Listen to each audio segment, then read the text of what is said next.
It's so great to see you all today and to have a department-specific conversation. So for those of you in here, just a couple that don't know me, I'm Jena Burchick. I work in G&E with IATSE, Serious Grip family, and then I'm also a film professor at Towson University. So first off, I just wanted to say thank you to Caprice and to DC Camera and to everyone that's been involved in the entire series of these ready-to-roll webinars and conversations. I'm so happy to be involved because these calls continue to express how supportive our community is and how unique we are as a film family. And then also, it's just so vital to have this dialogue before we even consider to accept a job, before we ever step foot on a set.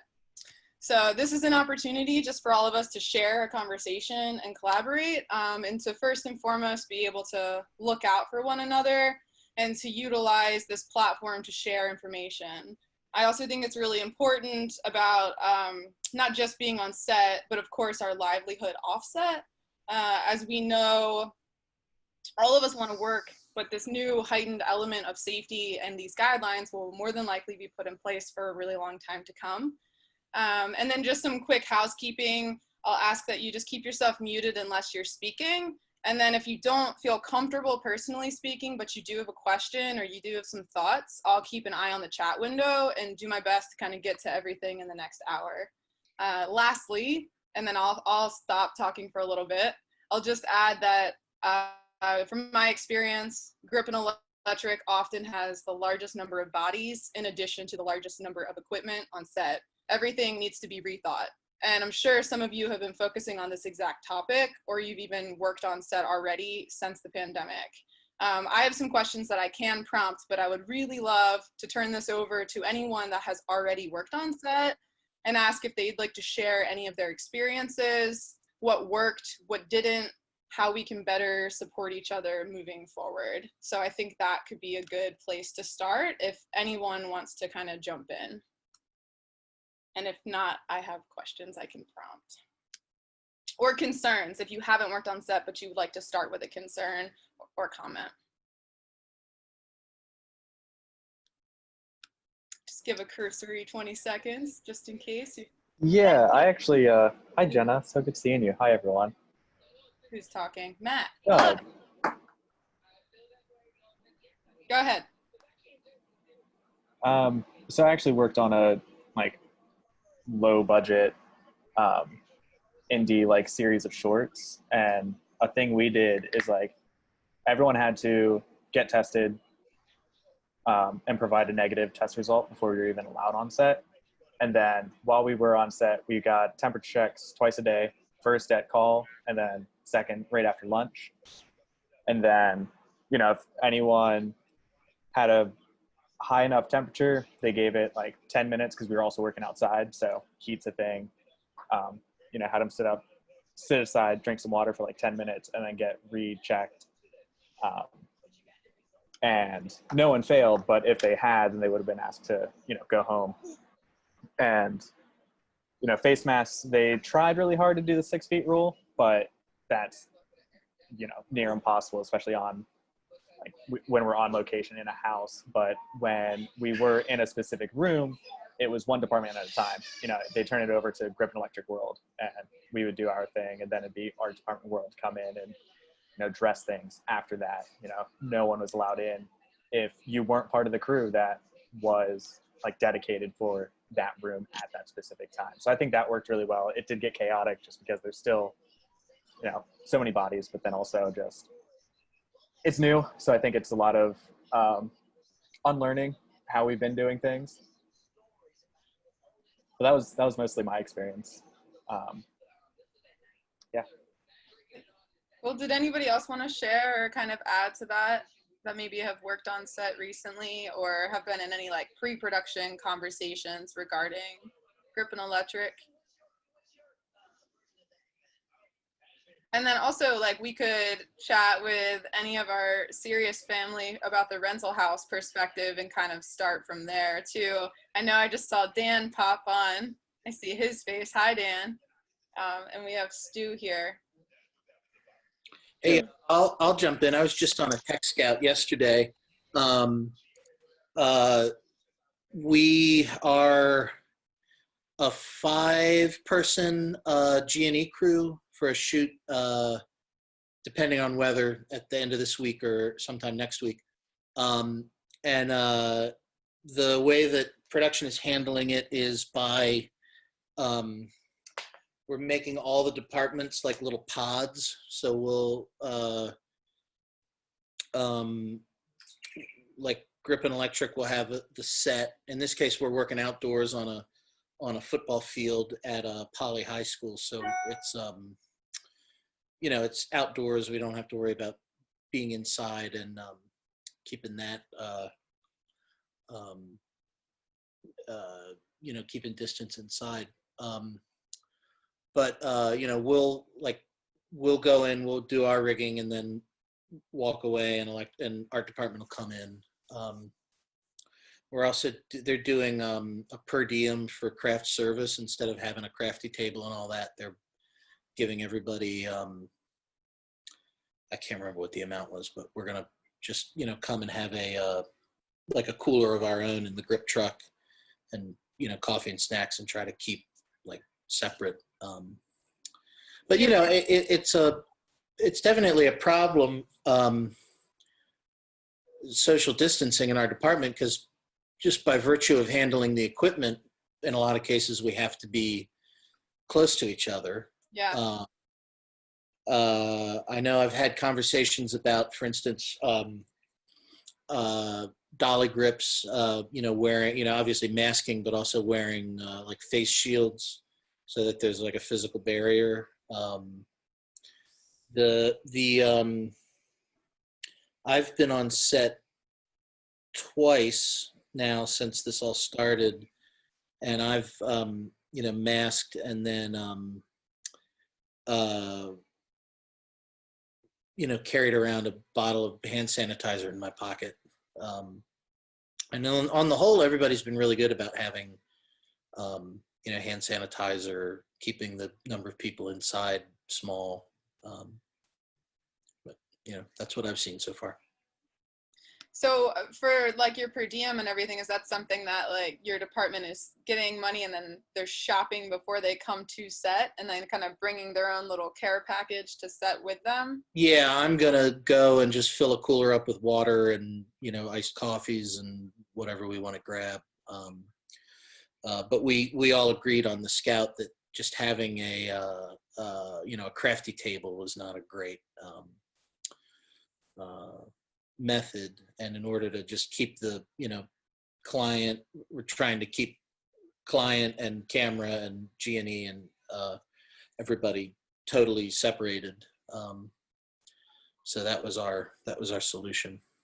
Yeah. We'll probably have a little radio flyer wagon with a cooler in it to drag around. And then I guess if you need to refill something throughout the day, you just kind of peel somebody off if you have to, or something like that. Yeah, and one of the things you said that I'm really curious about is I've always kind of found the grip truck to be a little bit of a petri dish for germs and dirt anyway, before COVID. Not saying we're dirty, but I'm just saying it's a small space, it gets really hot. How did you even navigate loading and unloading the truck? Like, are you kind of just daisy chaining, passing stuff off to people as best you can, or has it kind of become, because of the nature of how heavy our stuff can be, that our department can't really distance from each other? What are your kind of thoughts there, or anyone's thoughts there? Well, on our end at the shop, so far it's just been Ryan loading and unloading trucks. We're trying to use the 72-hour natural disinfectant as much as we can. When equipment is turning over faster than that, we have a disinfectant fogger that we bought that we can walk through the truck and fog cabs and things like that. And then we have sprays and wipes and that kind of stuff. As far as on set, on the only of the 2 jobs I've done, one of them was we had a grip truck. The first one I did was just me and some gear in the back of my car.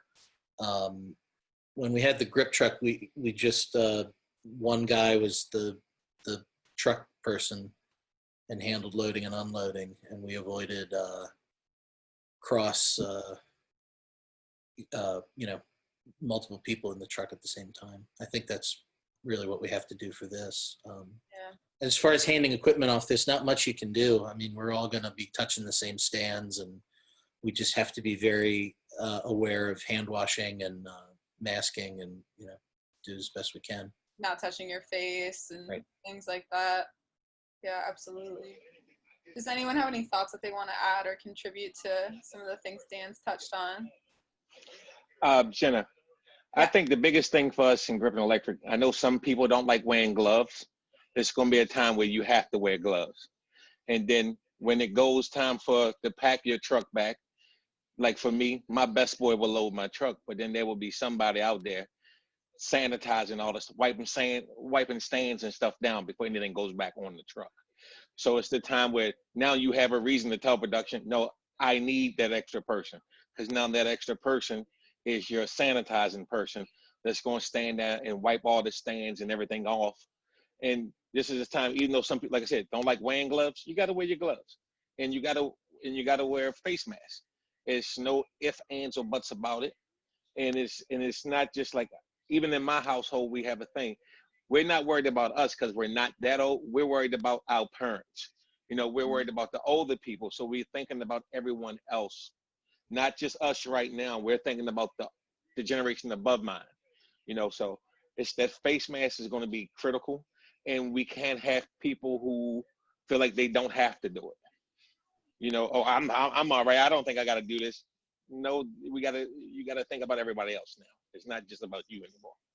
Yeah, absolutely. And I'm thinking with face masks too, our department's going to go through them, because if we're being provided with PPE and we're working outside to try to eliminate our proximity to other people or trying to spread out more, and it's the middle of July or August, we there's times I remember getting a call at 7 and being drenched through my clothes by 7:30, and wearing a wet face mask throughout the day isn't going to work for our department. So I feel like aside from just showing up with maybe our own PPE that we're comfortable with, I mean, we're going to need kind of a stash of extra to change.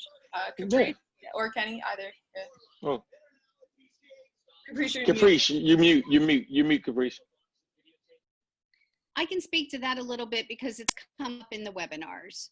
So on Steve Blair's job in Pittsburgh, they did have a variety of masks because, yeah, they were changing them like 3 times a day. So you need a clean one, you need a dry one. Their medic was going around, offering those things to them.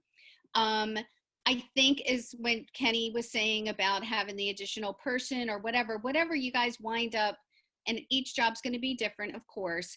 You need to communicate to the producer as to what your needs are. And next week, the webinar is going to be Ask the Producers. So yeah, we're going to have additional costs. There's going to be additional labor. There's going to be additional COVID costs. So letting them know in advance what you need is a great idea. And again, there's lots of different, if you're disinfecting, to load the truck up. Maura, who was on the job today, her job in New York, they had hired a professional cleaning crew on site that had an electrostatic sprayer. And she did tell me when we had our little chat prior to the webinar that team went around, and I thought it was super nice. They disinfected everything with the electrostatic sprayer before it went back onto the grip truck. So how great is that? And I do think that these types of, whether they're electrostatic sprayers, the foggers, or UVC light, you'll have your toolkit for disinfection to help with that, and it'll be much faster and much more efficient than wiping down stuff. I mean, you guys have such crazy equipment. How's that going to happen with the Clorox wipe? See, for me, Caprice, I mostly do rigging, so I'm there before production. So I have to wipe my stuff down because they're not going to have a disinfecting crew there for me. So You know, so tell them that they need to be there. Well, hopefully your stuff's disinfected before it's coming right, on to the job. right. But and I look at it this way also. I get another person a job. I get another union person a job there to disinfect stuff. That can stand there. Your job is to wipe all these stains down, wipe everything down before you give it to the best boy to get put away. That's one way for me to look at it, is that I'm getting an extra person a job with union benefits and not an outside person at a different company. I'm getting that person. Your job is here. Before anything go back on the truck, you wipe it down. Yeah. Well, that person needs to understand all the disinfection, Yes, regulations and everything. yes, absolutely. But also too, Absolutely. if that's what you're saying, the producers need to know to put it in their budgets in advance. Talking to my producer, because my show is looking, they want to start up August 3rd. They already know that the show, we're not going to do an 8-day episode this season. They're looking at more to a 12 to 14-day episode this season because of the extended stuff we have to do far as COVID. Like she already talked to me about, everybody's not going to be on the set at the same time, so they already know, and they're budgeting now for a longer time and a longer frame in one spot instead of moving all over the place like we used to go to 2 or 3 different locations. We're not going to do that anymore because you have to clean the locations. You got to disinfect it before you get in there, disinfect it before like first unit gets there and all that, because after we read, they got to disinfect it again. So she's already planning for more time and less locations at a particular location now. And they already know it. They say it's going to cost what it costs. Yeah, and that's interesting too, because I'm thinking about moving forward how many shoots, not necessarily like really the larger union shoots, but maybe even commercials or smaller corporate videos, what role the pre-light might take on, and feeling like, if we're going to rotate, or I've heard rotating departments coming in on set, so we're keeping the amount of bodies in a room really narrowed down. If that's where it's kind of going to go, is we'll have a crew that comes in and pre-lights, and then you have a couple skeleton crew there for tweaking day of, and then if there's a wrap crew that comes in and kind of wraps stuff out, what things like that kind of look like, or if anybody's experienced anything like that so far in terms of navigating actually how many bodies are in a room kind of on the day within our department. Jonathan, I see your hand. Hey, sorry I'm late. Hi, everybody. I just want to say that that's exactly what I had to shoot 2 weeks ago in Baltimore with a small crew. And it was on location, but we did have a pre-light day, and we pre-lit, we got extra G&E equipment. So we could pre-light our 2 interview locations and another set of things we were doing at the same time. So we had 3 spaces ready to roll, and our gaffer stayed with us on set, and the key grip and our swing would then hopscotch ahead to the next location. And that was the only way we made the day, was by moving ourselves from space to space to space and having enough extra equipment that we could be pre-lit in multiple locations simultaneously. Thank you for sharing that. And I know I said for everyone to like stay muted just so there's not a lot of crossover, but feel free to just like chime in freely. You don't have to raise your hand and wait for me to call on you, because now I see 2 pages and I don't want to miss anyone. So if you want to just chime in, feel free. And then also, I love all of the little kids that have been popping up in these windows. I just want to give a brief shout out to how adorable that is. When is yours coming? I did get the graduate degree first, and we'll sort it out. I'll give it some time. My husband is on this call. Grandma or something? What? we're not gonna like channeling your grandma. It's a focused conversation here, guys. Focused conversation. Yeah, I think that's really important, that idea of what the pre-light could kind of turn into. And then also just thinking about if anyone wants to touch on what our staging area can even look like, because ultimately speaking, would try to keep it as close to the set as we can, so we can fly something in quickly if our key or our gaffer calls for it. But I don't know that can happen necessarily anymore. And so if anyone has any ideas that they want to generate, or experiences they've had of like what G&E staging looks like, or people are keeping stuff more on the truck and pulling things off as called. You know, I think we're going to kind of need t-shirts for COVID that say safer will be slower. So our, you know, production crew or producers or our clients specifically that don't know a lot about production will understand why we're doing things a little bit more slowly. But if anyone wants to touch on like that idea of the staging area or anything you want to add. I had a question about gloves. Kenny mentioned about people wearing gloves. Now, are leather gloves adequate for this? Or do we need to have latex or rubber gloves in addition to the leather glove? Yeah, and you know, I wonder, because if you think about it, your leather gloves are absorbent a little bit there as well. So it's like, if you're wearing them, it's kind of like a second set of skin. And if you're sanitizing them, are you really actually able to fully sanitize them? I'm not sure if anyone has any thoughts on that. You can hit them with, you know, electrostatic sprayers, the foggers to disinfect and wash after the shoot. Just throw those gloves in the washing machine. Your soap and water will be fine. But, you know, this is going to be a much slower process for every single department, not just your department. So that's the one thing with, you know, a one-day shoot's going to turn into a 3-day shoot. And, you know, those are discussions that we've been having. So things, not just your department's going to be slower. We're all going to be slower. And I love your idea of your t-shirt. I will buy one. And this is your new side hustle, these t-shirts, Jena. I'll take that. I'll take that credit and that side hustle. But I do think that's important. I was speaking with Devin McVeigh, who I don't think could make it today, but he just recently worked a job and was saying that, you know, he felt really uncomfortable. And I don't want to necessarily call him out too much on this because it's, you know, it's his story with it, but saying that he just, on the shoot he was on, he didn't feel like the clients really respected their lives once they got on set in terms of things taking slower.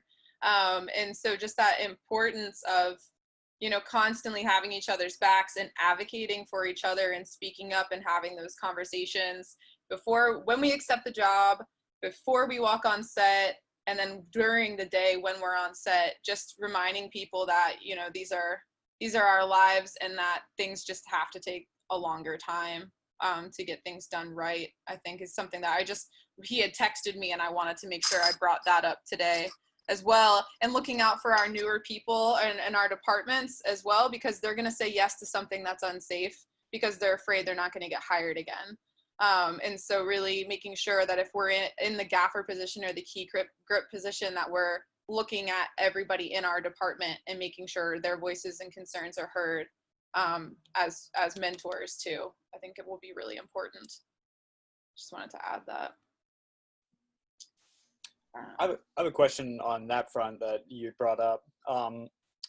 For those who have work jobs so far, what are those pre-production calls looking like? How have you been advocating for yourself? What has production offered? Especially considering we're sort of in this like Wild West territory where every couple of weeks we're getting like new information, how things are spreading, how production is pivoting to accommodate that. And most importantly, what are you doing on your end to advocate for yourself? I think the first question when anybody gets a call is that you say to them, what's your COVID plan? What are your COVID procedures? What are you following? Are you following a CPI until we get the finalized, you know, safer way forward? I think them is asking a lot of questions. And if they're like, what? You just hang up. But they should have those answers. They should say, you know, here it is. This is what we're doing. And just to offer experience for anyone that hasn't had any of those calls yet, like Dan, I know that you've just done a couple of jobs, Jonathan, you as well. If you just don't mind sharing kind of what those phone conversations or pre-production conversations sounded like, if they've been different than what our normal landscape is like, just to kind of help educate everybody else. Yeah, So far, everyone has been pretty proactive about COVID safety. I mean, really, the tech scout that I did yesterday and that we're shooting later this week, most of the tech scout was about how do we work together safely. That was the main.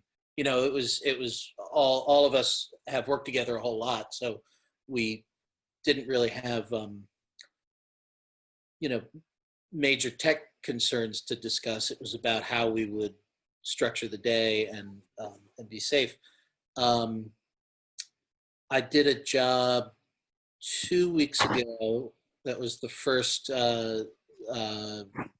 like real set day with a truck, and production sent a reasonable safety guideline about masking and social distancing rules. They took everybody's temperature when we showed up. Now they were one of the production companies that sent a liability waiver for everyone to sign, which I had a conversation with David O'Farrell about that.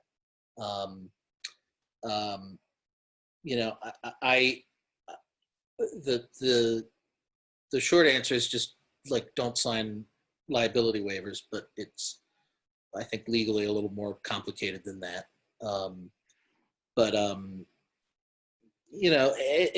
It's going to vary. I know what you were talking about with Devin's shoot.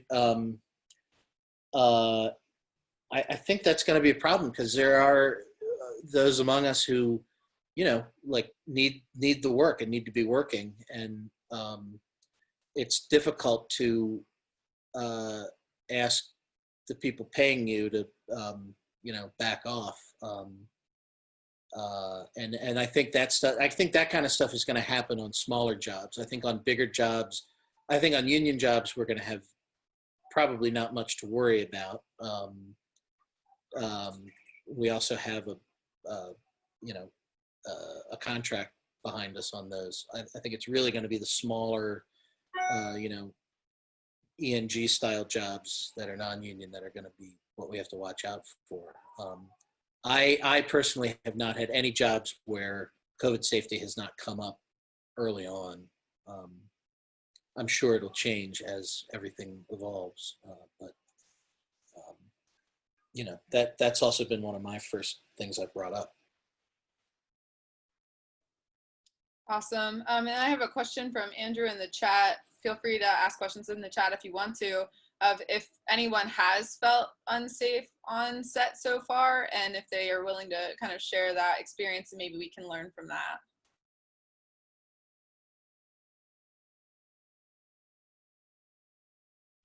Well, Okay. I guess I can answer that a little bit. Social distancing is, almost impossible. So we were all on our shoot. We were a small crew. We were all wearing masks. We had PPE. We had hand sanitizer. We had face shields. We had the whole 9 yards. But social distancing is, you do the best you can, obviously. But if you are in a room and you need, to adjust a light while the talent is sitting in the space and the DP is in there, you move the light, and you going in and out of the space, and you wipe down the handles of the door and do all those appropriate things with your disinfectant wipes. But there's going to be a moment when someone's going to walk less than 6 feet away from you, and I don't feel unsafe. I feel like we did all the right protections, and we mitigated the risk as best we could. But I'd say that's going to be a challenge on a smaller production. On a big feature, shooting for months where you have the time to do pods and do all those things, that's one thing. But if you're doing interviews and it's a tiny crew, how do you fix a light, do a tweak without having the gaffer come into the space, and you don't want to have the DP touch the light. That'll help you keep the gaffer out of the room, but you don't want to have multiple people touching the equipment. So it's sort of a catch-22, and you're already set up. You're going to have everybody stop and get out of the space. You're just going to have the gaffer come in and do the thing. So that's the only time that I think that we were not as rigorous about social distancing, was when there were little things like that, or when you're moving into a space and trying to work around other people. It's a real learning curve for me to remember to stop and keep the 6 foot distance. So that would be my answer to that question. And that's also challenging too, because I know being a gaffer, it's kind of hard to adjust the lights without a subject. And that's been that's been a consideration on all the jobs. So we're just trying to be extra proactive about getting things rigged the way we think. And then, ideally only one or two of us need to come into the set once talent's on set. I know as far as touching equipment though, a lot of the stuff that I've read has said that, surface contact is one of the less, is of less concern for transmitting it. So, it seems airborne droplets and masking are the main safety consideration. So, for what that's worth, I personally am less worried about touching things and more worried about, people coming on set and coughing and sneezing and whatever else they do with their mouths. Yeah. Yeah, and that in that whatever else they do with their mouths. And in that regard too, one of the things I've thought about is, Video Village and how that's kind of becoming more innovative and different things that I've seen, whether it's like a virtual village or it's got to become more of a solitary situation and less of a village. And so this idea of how are we going to work together to let our key and our gaffer be able to see a monitor. And so I'm curious if anyone has any ideas of how that's worked or maybe hasn't worked out so well so far, if they're, willing to kind of share and we could collaborate on that. I mean, because there's the idea where you can ask the DP to step away, but I think, what we often do more times than not is try to be a little bit more like ninjas and grab a glance when we can and not over someone's shoulder. And I don't think that can happen anymore. Well, I think We set up an additional monitor. I'm sorry. We set up an additional monitor. The DP had his own, the first AC had his own, and we had a 24-inch that was just, behind everything out of sight. And anybody who wanted to could come up and take a look at it. Luckily, again, it was a small crew, but it was just its own separate thing. We weren't sharing. I think on Maura's job in New York, she said they had 6 monitors on set. And then the stages for long-term formatted stuff, I've read about witness cameras and having a main witness camera in the stage so that can be, remote to the production office, costumes. Anybody can tune in to that witness camera to see what's going on stage. That's something Steve Blair talked about this morning too. He was saying that one of the big problems was even having a lot of monitors that people sort of resort to muscle memory and they're just used to, coming up and looking over somebody's shoulder. And that's where the constant reminder comes in, about, put your mask over your nose, step back, and just being, reminding everyone constantly of the distancing situation. We all have to retrain our brain. I mean, look, this is new for everybody. I mean, top to bottom, everybody. So figuring all this out, some of it's going to come out of these papers that we're working on. We've been meeting with the AMPTP. There's going to be meetings with the AICP. And I mean, that's just the union side of it that's going to put together guidelines and protocols to follow, but it's still not going to cover every single thing. There's been a lot of talk about being able to kind of broadcast through VTR to people's iPhones, iPads, as another way of doing that. But everybody's learning as they go along. So far, I feel like we've been lucky here that, at least as far as the union jobs are concerned, the people who are producing them and in the hierarchy are people I tend to trust, who are going to do the right thing and go out of their way to keep everybody as safe as possible. There's a lot of these smaller ones that are going to start cropping up more and more, and these non-union ones where they may cut the corners.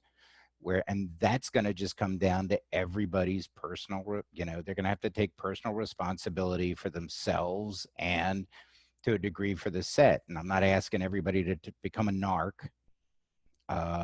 you know, and but we're going to have the ability, and we have the relationships with one another, that if we've got to pull somebody aside and say the mask has got to be up over the nose, or you need to step back here, that's got to happen. And part of that retraining too is going to be for the clients, and we're going to have producers and production companies who are willing to tell the client, you know, you need to watch it from back here, or you might be better off just sitting in your office and we'll send you the feed.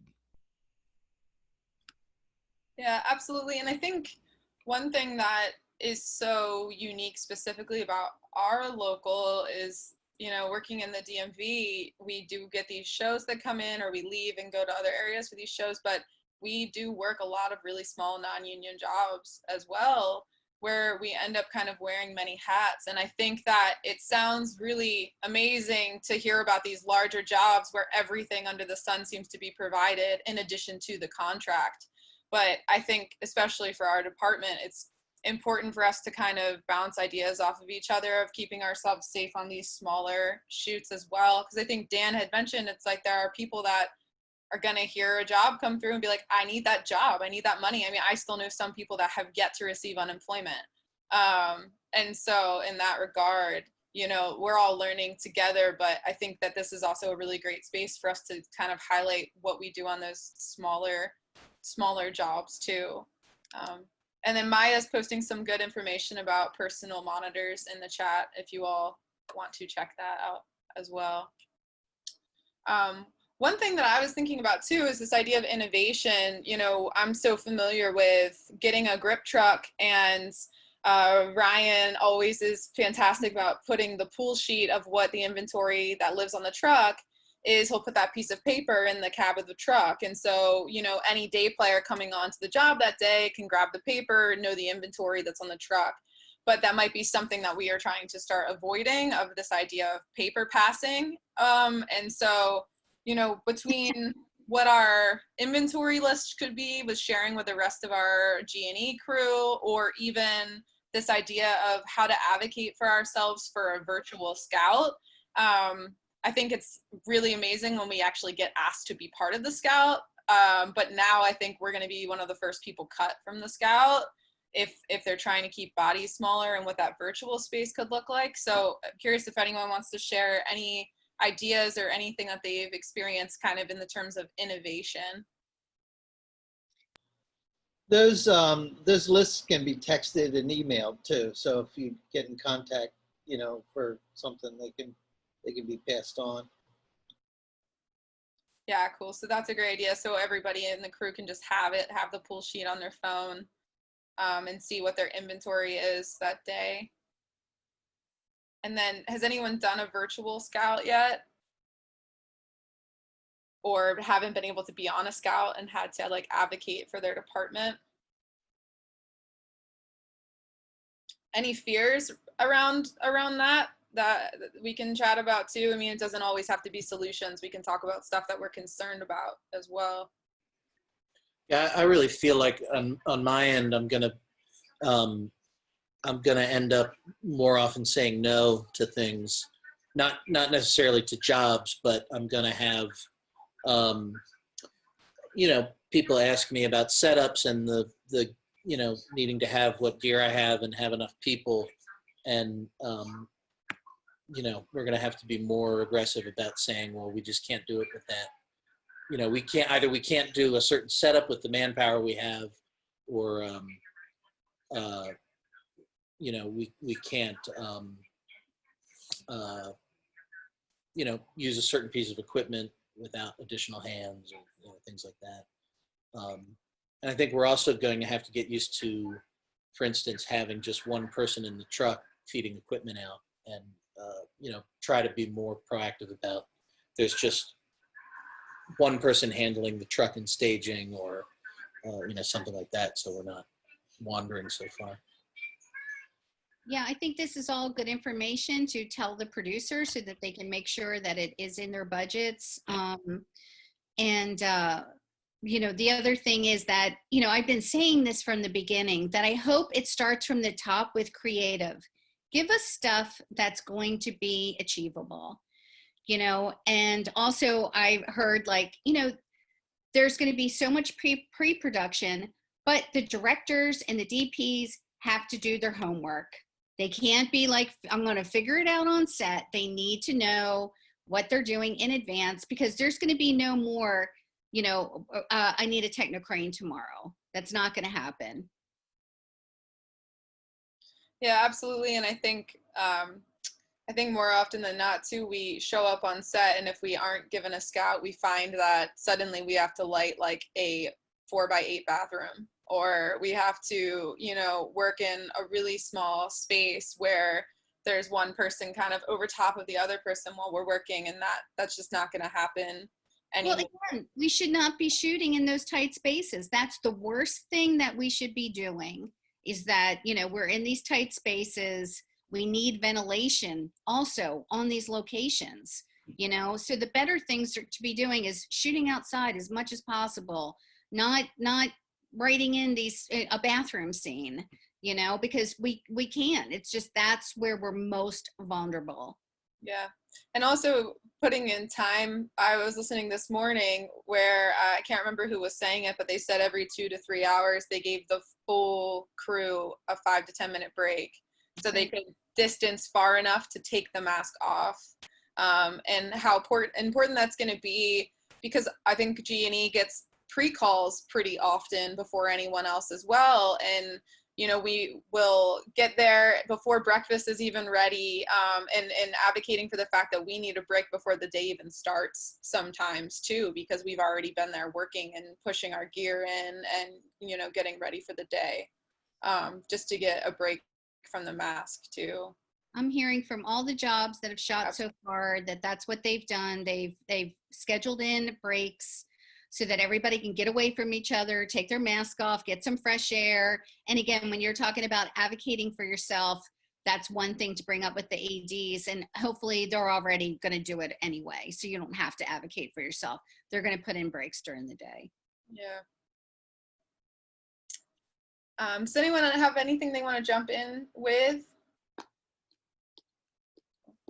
I have a controversial topic that I wanted to ask, what people's, if any buzz, maybe Dave, if you can speak to this. I've seen a lot of really great behind the scenes videos on how people have done stuff lately, and a lot of the commercials I've seen, they're asking the cast remotely to light their own set, and like, I'm sending them gear and putting it in their apartments, which removes jobs from us when we're already on unemployment. And so I'm curious if there's any protections that are being talked about to keep us relevant on set, what anyone's concerns are with that, or, you know, any conversations that are being had about that topic. Well, I think you're going to see less and less of that. Just from the standpoint of, you know, the Screen Actors Guild and NAFTA are going to say they can't be setting up their own equipment. Also from the standpoint of, there's just not the need anymore to do that sort of spot. I think we're going to start seeing more work of what we're used to, maybe smaller crews, more with the pods. You know, we're working, we're constantly having meetings with the AMPTP on the motion picture and television side, and the AICP will be coming up on what these protocols are going to be going forward, because everybody wants to get back to whatever the hell it is we call normal. So you know, it hasn't been a huge problem, and I think we'll see less and less of it, but if it needs to get addressed, it will, at the appropriate time. But, you know, nobody's looking to acquiesce and say, smaller crew, yes, we agree crews should be smaller, because smaller crews don't necessarily make things faster or safer. True. So, you know, the push is to keep things the way they are and just work differently.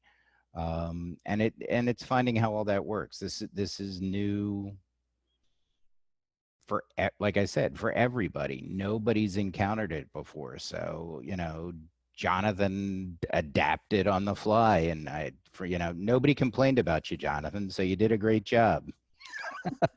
But it's learning all of that, and all of us helping with whatever information we can pass on, and when I say all of us, I mean all of us.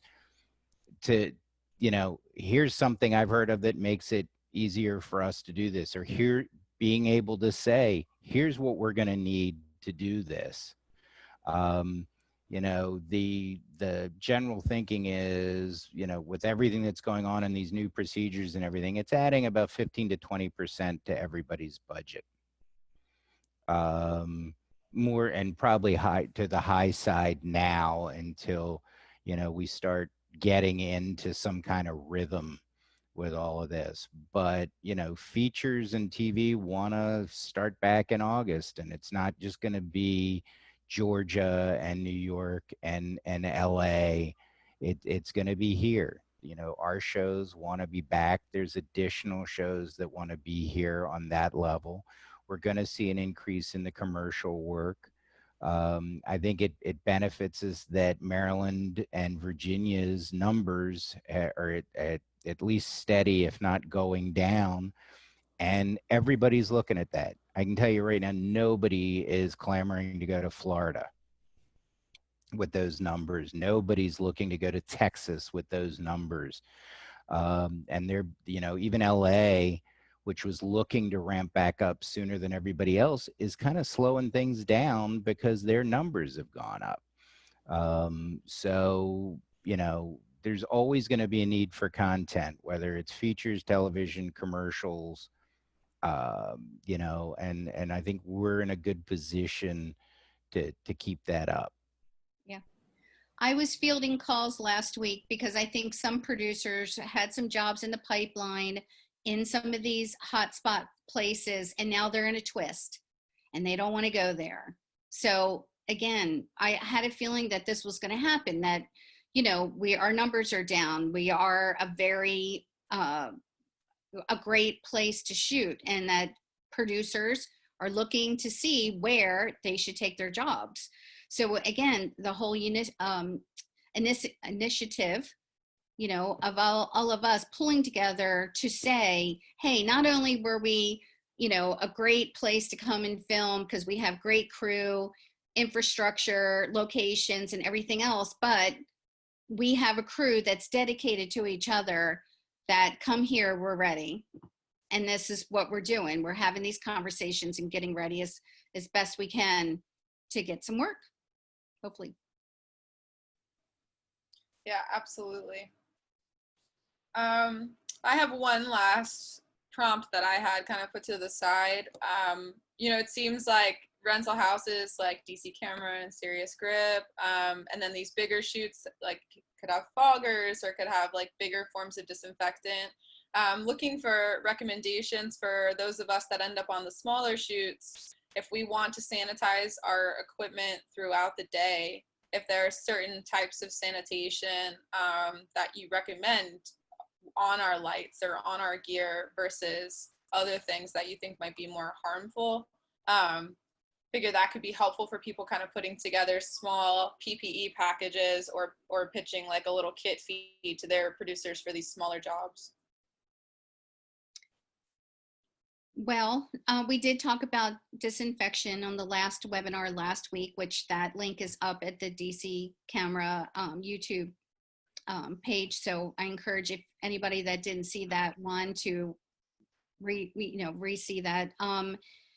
Again, we have to defer to the PERG document because that is all about disinfection, grip and electric gear, and camera gear. But everything, there's a big toolbox out there, not a big toolbox, but there's certain tools to use. But again, each bit of equipment, and Stuart and Dan can speak to this better than I can, there's more specific, better ways of disinfecting those things. C-stands with the foggers, that seems easier. It's fast, efficient, you're not wiping down all that. Yeah, I had a conversation with Eric a few weeks ago, and he recommended Steramine tablets, which are pretty ubiquitous in food service. And I just finally had a bottle that a lot of it's back ordered, but I just got a bottle today and haven't been able to test it out. But that's just little blue tablets you put in a spray bottle and shake it up, and they dissolve, and then it's cleared by CDC and other groups as effective against COVID, and it's less harsh than bleach-based sprays. And that's a pretty cost-effective way to do it. I think a bottle of like 200 tablets was like $10. It's not expensive. And that's easy to just go to Home Depot and buy spray bottles, and you can just have them sitting by the back of the truck and spray down whatever you can. Now obviously there is stuff that you can't spray down. You can't spray down ballasts and electronics and things like that. So some things have to be hand wiped. We've had a lot of discussions at the shop about what to do with textiles. Again, we're trying to do the 72-hour natural disinfecting when we can. What I've heard with textiles, it's steam. Are you steaming with something specifically, or just the heat from general steam? I had just heard when I was doing all my research on disinfection with textiles, it was more steam with the heat, because of the heat. Like a wardrobe steamer. Yeah. I personally am less worried about surface contact stuff. So, I think, we have to do it, but it's again, the airborne particles that are the main thing to be concerned about. Certainly if you see an actor like licking the C-stands, you'll want to wipe it down really effectively, but they tend to do that. Yeah. I think something like Stearamine tablets is good. It's not harsh. It's used in food service, so it's perfectly fine to handle. That would also be a good thing to use if you're wearing gloves, and probably it's safe on a lot of textiles too. I'll have to do some tests this week, but we'll check it out. Thank you. And Doug typed it into the chat if anybody was looking for it. That's something that I'm happy to bring back to Towson for my students too, because we're running our own little rental house there, and the colleges and universities are really looking to all of you and to the industry for how we're going to do things and train them their senior semester, because they're going to go into this COVID world with you all as well. So we have a couple people from Towson that even joined us today just to listen to everything that you're saying. So Stearamine tablets, I think, sound really great to look into. Yeah, and I mean, like David said earlier, it's a moving target. That the recommendations from CDC and other groups keep changing, and the research keeps changing. And one of the things I said early on is a big part of safety on set will be, that we are sort of personally responsible for ourselves, and we have to, take the measures that we think are most effective for us. And it seems to vary pretty widely what people think are safe strategies. Yeah, absolutely. Because at first it was saying, just 6 feet, but then I'm reading so much more now where it's an athletic environment, which is what we're doing, sweating, breathing heavily, shouting, singing, whatever, for between talent and crew, we're supposed to be more like 12 feet apart. And so, in my mind, indoor spaces, unless it's a stage, really don't work for the most part safely unless you are really strictly adhering to rotating people in and out, and also creating entry and exits on set, and listening to those things, and making sure if you're the best boy that you're bringing your crew through the set to look at that kind of stuff, at the beginning of the day, as well. Because, I go to Whole Foods and people can't pay attention to the arrows there. But I think we do a better job than the general public when it comes to our safety. And I think our department, you know, people look to us to see what's safe half the time because of the nature of our equipment and our electricity. So I think sharing this kind of information with each other is just so important. We're almost right at our hour mark, so I just wanted to see if anyone else had anything that we didn't get to today, or any kind of closing thoughts to kind of leave us with, or any you know, questions or concerns that you have as a G&E department, and then everyone else that's kind of joined us. Has anybody done anything with exhaust fans in doorways and that sort of thing to keep air moving so that the you know, the air is refreshed? We brought in portable AC units, both for the heat as well as to keep to get some cycling of the air, and also had some just regular floor fans to try to keep the ventilation going. So yeah, we were definitely interested in that. Cool. Anyone else have anything they want to conclude with? Any ideas for us? Well, I can promote next week's webinar. Yes, please. Take it away, Caprice. So next week's webinar, Wednesday, 10:30, is Ask the Producers. And we have a very special guest that's hosting, or going to be the moderator. We're getting Mary Holland out of retirement, and she's going to moderate that webinar. So that will be next. If you guys have questions for the producers, please email me, or just put a message on Facebook for me. And then the Zoom call next week at 1:30 will be with production. So I encourage everyone, every department, because this all crosses over. We all cross over to be on these Zoom calls so that we can be talking within each other. So next week's Zoom call will be with production, coordinators, PAs. So yeah, I encourage all the departments to be there. Awesome. Well, thank you all so much. Thank you to Caprice and to DC Camera, to everybody that showed up today and are taking this initiative to make our sets safe and get ready to roll. So Great. Thank you, Jenna. good to see you all virtually. Take care. You too.